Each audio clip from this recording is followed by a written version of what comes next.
বগুড়া জেলার ধুনট উপজেলায় বৈষম্য বিরোধী ছাত্র আন্দোলনের পক্ষ থেকে ছাত্র শিক্ষক গণজামায়াতের আয়োজন করা হয়। এই বিজয় শুধুই ছাত্র জনতার। যদি কোনো স্বার্থন্যাসী গোষ্ঠী অন্য কোনো রাজনৈতিক স্বার্থ হাসিলের জন্য এই সফলতার ভাগিদার মনে করে নিজেদেরকে, আমি বলবো আপনারা ভুল। 17 বছর হলো যে দল শোষণ করেছে আর 17 বছর হলো যে দল ক্ষুধার্ত রয়েছে, উভয়ই ভয়ঙ্কর। আমাদেরকে সুষ্ঠু সুশীল একটা বাংলাদেশ গড়তে হবে, যেখানে বাক স্বাধীনতা, নিজেদের ভোটের অধিকার এবং নাগরিক হিসেবে সমস্ত অধিকার নিশ্চিত হবে। শহীদ হয়েছেন এবং যারা এখনও হাসপাতালের বেডে অসুস্থ হয়ে কাতরাচ্ছেন, তাদের জন্য আমরা সবাই প্রাণ ভরে দোয়া করব, তারা যেন সুস্থ হয়ে আমাদের মাঝে আবার ফিরে আসেন। এই লড়াইয়ে যারা কারাবরণ করেছেন তারা ছিলেন সবাই জাতীয় বীর।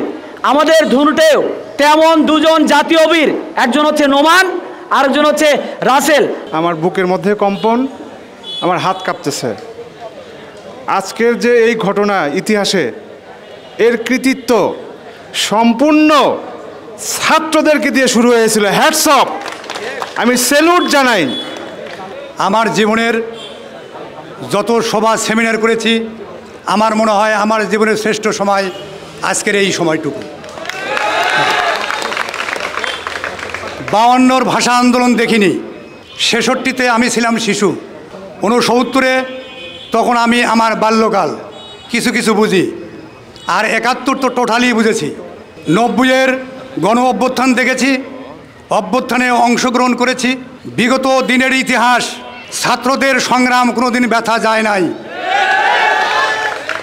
আমার একটা বোধোদয় হয়েছিল যে বর্তমান এই শিক্ষার্থী সমাজ, ছাত্র সমাজ, এই আকাশ প্রযুক্তির কারণে আমার যে অ্যাজাম্পশন, যে আমার মনে হয় এই সমাজ পিছিয়ে পড়েছে, ঝিমিয়ে পড়েছে।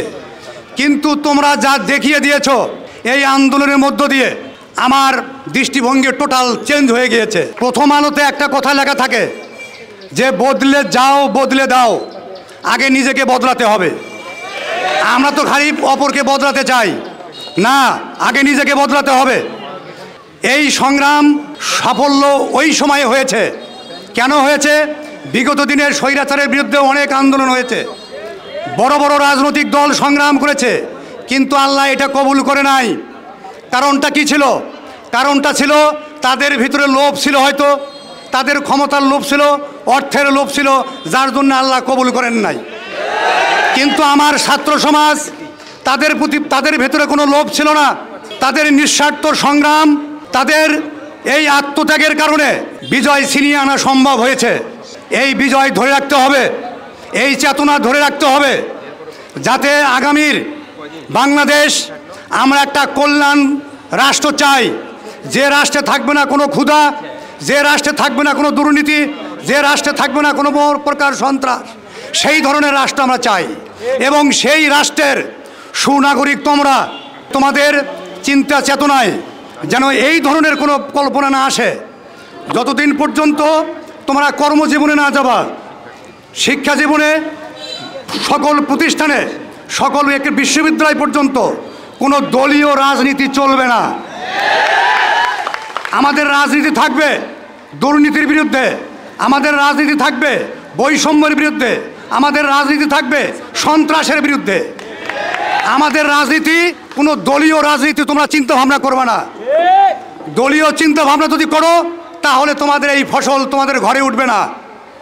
বিগত দিনের আমার যে অভিজ্ঞতা, এই অভিজ্ঞতা থেকে আমি বলছি, সারা পৃথিবী একটা গ্লোবাল ভিলেজ, আমরা একটা গ্রামের মতো। একটা দিনের মধ্যে আমরা ইচ্ছে করলে আমেরিকায় যেতে পারি, আবার আমেরিকা থেকে আসতে পারি। অতএব আমেরিকা কিভাবে চলছে, ইউরোপ রাষ্ট্রগুলো কিভাবে চলছে, তাদের চিন্তা চেতনার মতো আমাদের চিন্তা চেতনা আনতে হবে। ওইভাবে নিজেদেরকে গড়তে হবে, এই সমাজকে গড়তে হবে, এই রাষ্ট্রকে গড়তে হবে। তাহলে আমরা একটা সুখী সমৃদ্ধ সোনার বাংলাদেশ পাবো। যদি আমরা আন্দোলন করতাম অভিভাবকরা যে আমাদের শিক্ষার্থীদের কোটা সংস্কার করে দিতে হবে, এটা করতে আমরা পারতাম না, আমাদের কথা কর্ণপাত করতো না। কিন্তু তোমরা শিক্ষার্থীরা বুকের তাজা রক্ত ঢেলে দিয়ে তোমরা কিন্তু নতুন সূর্য উদিত করেছো। আমরা তোমাদেরকে অভিনন্দন জানাই, ধন্যবাদ জানাই। আমি অনুরোধ করব প্রতিশোধ নয়, প্রতিরোধ। অন্যায়ের বিরুদ্ধে প্রতিরোধ গড়ে তুলতে হবে। এ যাবৎ যে অন্যায়, অত্যাচার, নির্যাতন, নিপীড়ন হয়েছে তার বিরুদ্ধে ছাত্র সংগ্রাম যে গড়ে উঠেছে, এই তৌহিদি ছাত্র জনতা এই অন্যায়ের প্রতিরোধ করবে।